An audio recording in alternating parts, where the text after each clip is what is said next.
Hey, John Pearlstone for the EET Fitness Plan, and today we're going to go through a bunch of different exercises that you can do to work your entire body as part of the EET strength circuit. The most important thing to understand is that you want to do exercises that work all the different body parts and all the different muscle groups, which will also help in creating a metabolic window. And it's nice to have some variety and give you some things that you can progress to as you continue to improve your strength. So we're going to go through a number of different exercises. Okay, I'm going to start out with a number of exercises that would be for people just getting started, a beginner level. And understand that there's always modified versions. Even if these you find too challenging at your initial level, you can make modifications. So it's all about just getting those muscles broken down in order to create a metabolic window and hopefully increase your strength over time. So we're going to start out with a basic crunch. There's a lot of different ways to do it, so if you have one you like better, go ahead. But the way I would recommend doing a crunch is just to lay on your back, and you can put your hands behind your head, but it's important that you don't pull your elbows up. You want to use your stomach muscles. So all you're going to do is curl your body up till you feel your stomach muscles crunch. Like that. Try to keep your back kind of straight. I always concentrate on pointing my nose towards the ceiling. That way I really feel it directly in my stomach. Try not to let your feet come off the ground. So that would be a crunch. Okay, next exercise we're going to do would be another beginner level exercise, and maybe you've done these before, called hip raises. You're going to lay on your back. This is going to work your entire core section and obviously your hips. Lay back, hands at your sides, and you're simply going to bring your hips up as high as you possibly can and squeeze.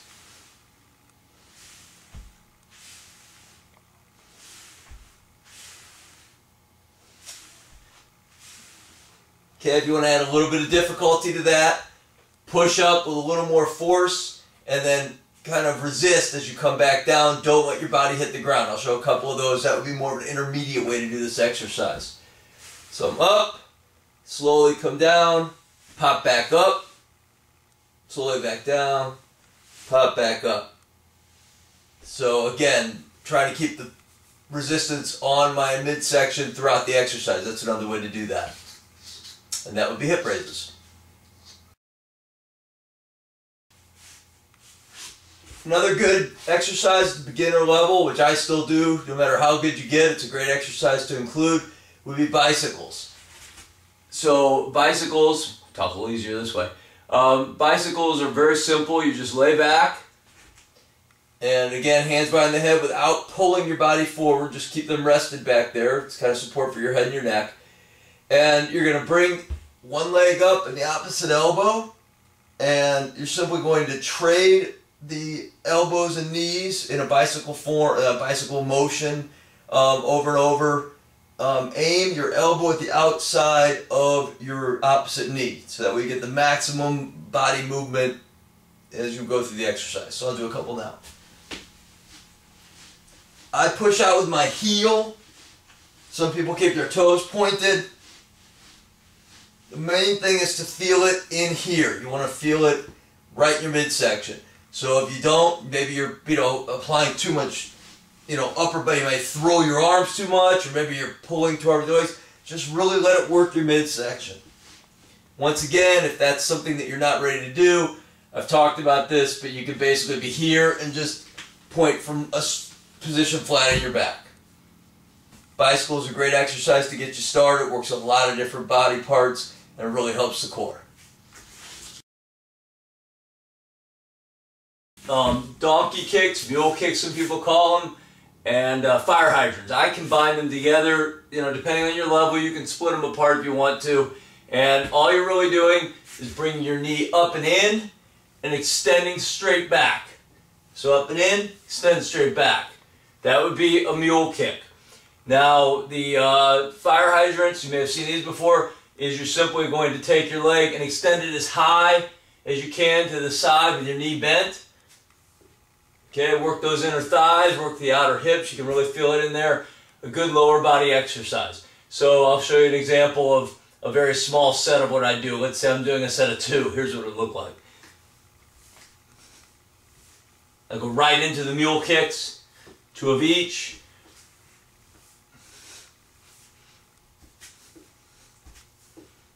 So that might be something that you do a set of 5 of as part of the strength workout. I just do them both because I feel like one doesn't give me enough work on my lower body, but together they make a nice combination.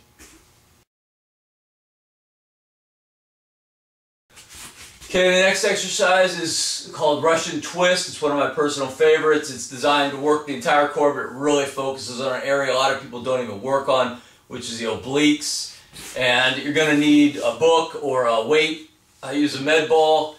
You know, whatever you're able to do quickly, go ahead and do it. I wouldn't be using insanely heavy weights on this, just something to give you some good resistance, and you can improve over time, of course, through progressions.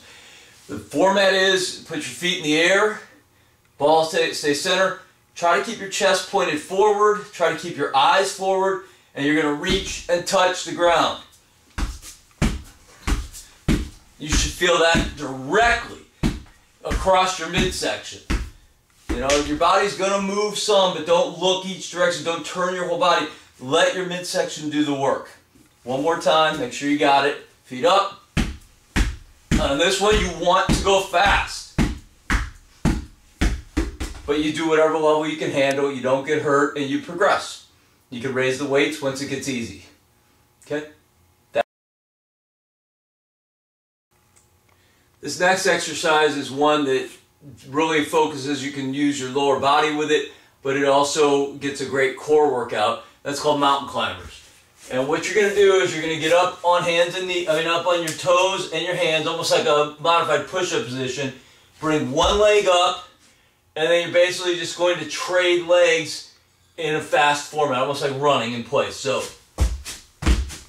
I try to bring my knees outside my elbows, or right there anyway, so I get the maximum range of motion. That's what a mountain climber looks like. There are some modified versions of that you can try also. You're up like this. You can bring your legs, like you're up with one knee up again. You can start to bring your legs across. That's one option. You can bring your legs out. So if you got the leg up again, you can go outside. And the idea is you're concentrating on your core, getting good leg work in. You can go whatever pace you can handle. It's a good beginner level exercise for a strength circuit. Mountain climbers.